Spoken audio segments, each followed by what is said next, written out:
उस फील्ड में आपके लिए काम करना आसान होगा। बिल्कुल ऐसे। इसकी निस्बत के किसी ऐसी फील्ड में आप जाएं जिसमें आपको पता ही नहीं है। बिल्कुल ऐसे। 1 लाख गवा लेना तो कोई अच्छी बात नहीं होगी। अच्छी बात नहीं है। So, आपको ये देखना चाहिए कि यार मेरे पास ₹1,00,000 है, तो इसमें से कितना है जो जाया भी हो जाए तो मैं अफोर्ड कर लूंगा। बिल्कुल। वो 10,000 है, 20 है, 25 है, 50 है, कितना है। अस्सलाम वालेकुम viewers, business point YouTube channel की तरफ से उमर मूसा आपकी खिदमत में एक दफ़ा फिर हाजिर है। आज हम एक ऐसे प्लेटफॉर्म के ऊपर आए हुए हैं जो जस्ट स्किल ही नहीं आगे शेयर करता, बाकायदा तौर पे हमारे यंगर्स को इस लेवल तक सपोर्ट करता है कि वो आगे अपना रोज़गार कमा सके। तो जानते हैं मशहूर मारूफ शख्सियत सर असद साहब, ऐसे ही समझे कि हमारे लिए एक रोल मॉडल हैं। तो सबसे पहले सर हमें बताइएगा अपने बारे में थोड़ा सा मुख्तसर तारुफ करवा दें अपना। जी शुक्रिया उमर, आप आए यहाँ तक और आज मेरी आपसे बात हो रही है। नाम आपने बता दिया असद इजाज़, और बाय प्रोफेशन मैं एक सॉफ्टवेयर इंजीनियर हूँ। It's around more than 20 years के इसी फील्ड में प्रोफेशनली काम कर रहा हूँ। तकरीबन 15 साल हो गए अपनी सॉफ्टवेयर कंपनी रन करते हुए, जिसमें हम लोग वेब और मोबाइल ऐप्स बनाते हैं। और इट्स अराउंड 6-7 ईयर्स गुजरांवाला के अंदर एपटेक जो है उसका सेंटर रन करते हुए, जिसमें हम स्पेसिफिकली ऐसे बच्चों को ट्रेन करते हैं जो कि अपनी रेगुलर एजुकेशन को कंटिन्यू नहीं रख सकते मैट्रिक इंटर के बाद, तो उनको फिर हम आईटी सॉफ्टवेयर इंजीनियरिंग की जो स्किल्स हैं वो देते हैं। और इस सेंटर से बहुत सारे बच्चे जो कि लिटरली मैट्रिक या इंटर में कामयाब नहीं हो सके, वो इस वक्त मुख्तलिफ सॉफ्टवेयर कंपनीज के अंदर बहुत हाई प्रोफाइल जॉब्स कर रहे हैं। इवन 6 फिगर सैलरीज जो हैं वो भी ले रहे हैं। सो 6-7 साल से ये रन कर रहे हैं। इसके अलावा ये है कि मैं गुजरांवाला शहर के अंदर जो टेक कम्युनिटी है उसके साथ वेल कनेक्टेड हूँ। एंटरप्रेन्योरशिप और उससे रिलेटेड जो एक्टिविटीज़ हैं वो इवेंट्स कराते हैं, ऑर्गेनाइज करते हैं। गुजरांवाला एंटरप्रेन्योर्स लाइन्स क्लब जो है उसका मैं प्रेसिडेंट हूँ। तो आप कह सकते हैं कि टेक्नोलॉजी और एंटरप्रेन्योरशिप ये दो वो मेन लाइन्स हैं जिनके साथ मैं जुड़ा हुआ हूँ। अच्छा सर, हमें कारोबार के हवाले से बताइएगा। लोग हैं यानी कि जो ट्रेडिंग करते हैं बड़े लेवल पे, वो एजुकेशन में कम लोग हैं, इसके बारे में समझाने के लिए हमें दिक्कत पेश आती है। उन्हें इसके ऊपर बिलीव नहीं होता यानी कि ये क्या चीज़ें हैं। आया कि थोड़ा सा हमें एक्सप्लेन करके थोड़ा बता दें कि ये कितना फ़ायदा दे सकती है और कहाँ कहाँ पे आप इसको अच्छे तरीके से यूज़ कर सकते हैं अपने कारोबार के।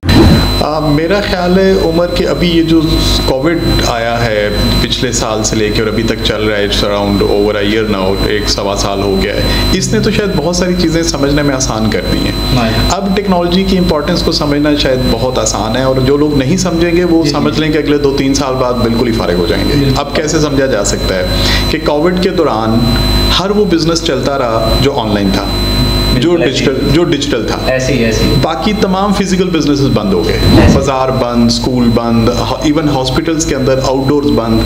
ठीक है, तो आप ये देखें कि सिर्फ वो बिजनेसेस सर्वाइव किए या वो बिजनेसेस सक्सेसफुल हुए, इवन उनकी ग्रोथ मल्टीपल टाइम्स इंक्रीज हो गई जो डिजिटल थे या डिजिटल टेक्नोलॉजीज के साथ कनेक्टेड थे। बिल्कुल ऐसे। वो दुकानदार जो ऑनलाइन थे उनके बिजनेसेस चलते रहे, फूड ऑनलाइन डिलीवर होता रहा। ठीक है, इसी तरीके से एजुकेशन ऑनलाइन चलती रही। आप देखें कि अब आपको ये बात क्लियरली समझने की जरूरत है, किसी भी कारोबारी बंदे को, एक किराने वाले को भी ये बात समझने की जरूरत है कि अगर वो डिजिटल प्लेटफॉर्म्स के साथ नहीं जुड़ेगा बिल्कुल तो वो दुनिया के साथ अब नहीं चल सकता, वो मुकम्मल बंद हो जाएगा। सही है, ठीक है। तो एक और चीज इसमें ऐड करते हैं सर कि जो नॉर्मल फॉर एग्जांपल एक सुपर स्टोर का ही कह लेंगे मालिक है, अगर हम सॉफ्टवेयर बनवाएं, ऐसी कोई चीज जरूरी नहीं कि डिटेल में हो, इनवॉइस सेल परचेज हो, ठीक है, उनका जो मैनुअल जो एंट्री करते हैं वो इजी तरीके से हो जाए। जी। तो कम से कम लो बजट के अंदर कहाँ तक वो जो है कर सकता है इसको? जी देखें, अभी उम्र जो दौर है ना, अब वो चेंज हो गया। आज से 5-10 साल पहले तक डेस्कटॉप एप्लीकेशंस थी और हर बिजनेस चाहता था या वो उसकी अपनी एक लोकल एप्लीकेशन बनती थी जिसको इंस्टॉल करना, मेंटेन करना पूरी एक अच्छी खासी एफर्ट होती थी। अब जो जितने सिस्टम्स हैं ये सारे SaaS एप्लीकेशंस हैं, ठीक है, जिन्हें आप क्लाउड बेस्ड एप्लीकेशंस कह सकते हैं। अब आपके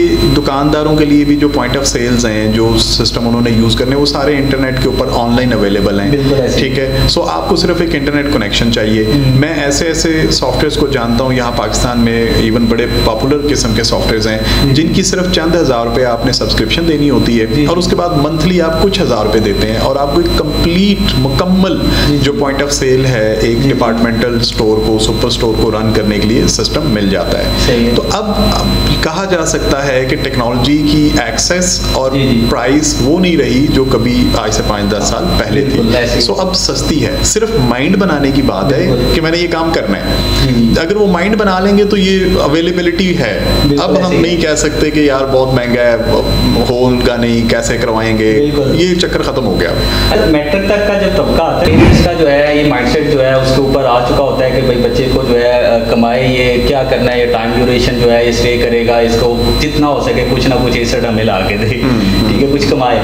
तो कोई ऐसी जो है हमें एक छोटा सा व्यूज़ के साथ, वो ऑडियंस के साथ शेयर कर दें कि कोई ऐसी नसीहत करें या ऐसा कोई पॉइंट बताएं कि मैट्रिक तक जो बच्चा है या मैट्रिक से पहले क्या चीज़, कौन सी बेस बनानी चाहिए, किस चीज़ का फ्यूचर है।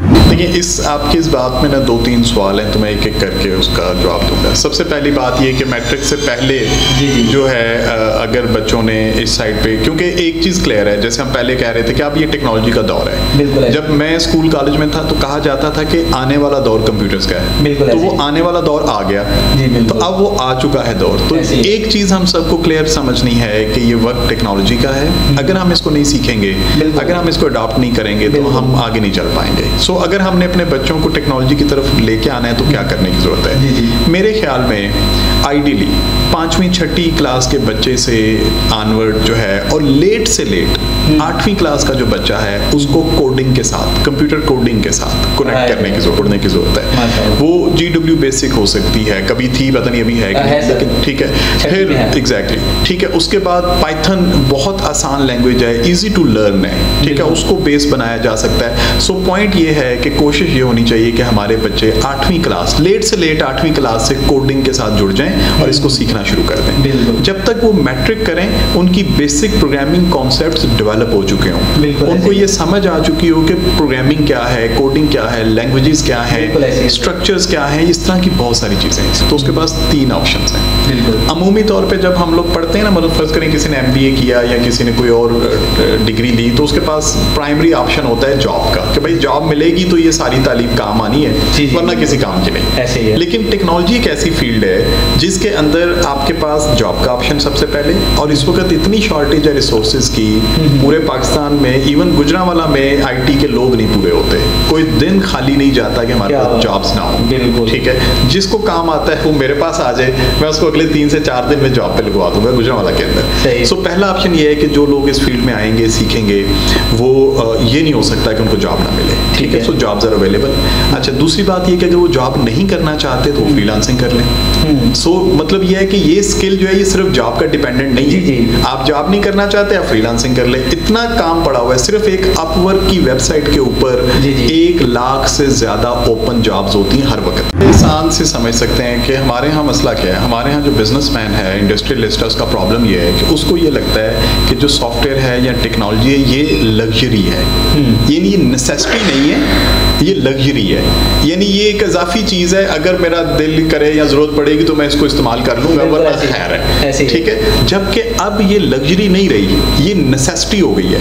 अपने नॉलेज को देखें और अपने कॉन्टैक्ट्स को देखें, क्योंकि वो कॉन्टैक्ट्स आपके काम आते हैं जब आप कोई काम करना चाहेंगे, ठीक है। अगर ऑलरेडी आपके किसी स्पेसिफिक फील्ड में बहुत सारे लोगों को आप जानते हैं तो उस फील्ड में आपके लिए काम करना आसान होगा, इसकी निस्बत के किसी ऐसी फील्ड में आप जाएं जिसमें आपको पता ही नहीं है, ठीक है। सो इन 3 चीज़ों को बेस बनाएं। उसके बाद फिर आपने जो पैसे का मामला है, जब भी आपने कोई कारोबार शुरू करना है ना, तो आपने एक टर्म और ज़हन में रखनी है, दैट इज़ अफोर्डेबल लॉस, कि आप कितना लॉस बर्दाश्त कर सकते हैं।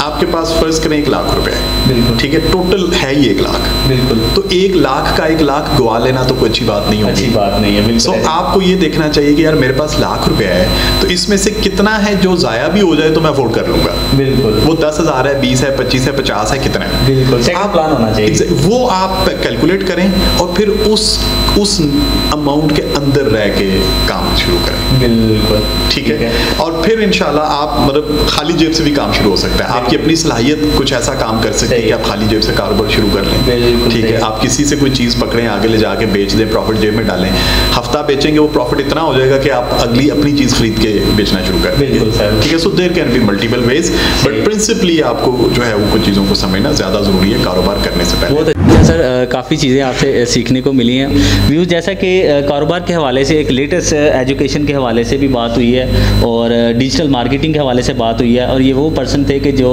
इस वक्त गुजरांवाला के अंदर एक अच्छा खासा जो है मशहूर शख्सियत हैं IT के हवाले से, और इनका जो तजर्बा है तकरीबन 30 से 35 साल तक का जो तजर्बा है इस फील्ड के अंदर कारोबार के लिहाज से। तो इंशाल्लाह नेक्स्ट मज़ीद इन चीज़ों के बारे में जानेंगे जब कभी मज़ीद मौका मिला। तो इसी के साथ उमर मूसा को इजाज़त दीजिए। नेक्स्ट वीडियो के अंदर मिलते हैं नए कंटेंट के साथ। तब तक के लिए अल्लाह निगहबान।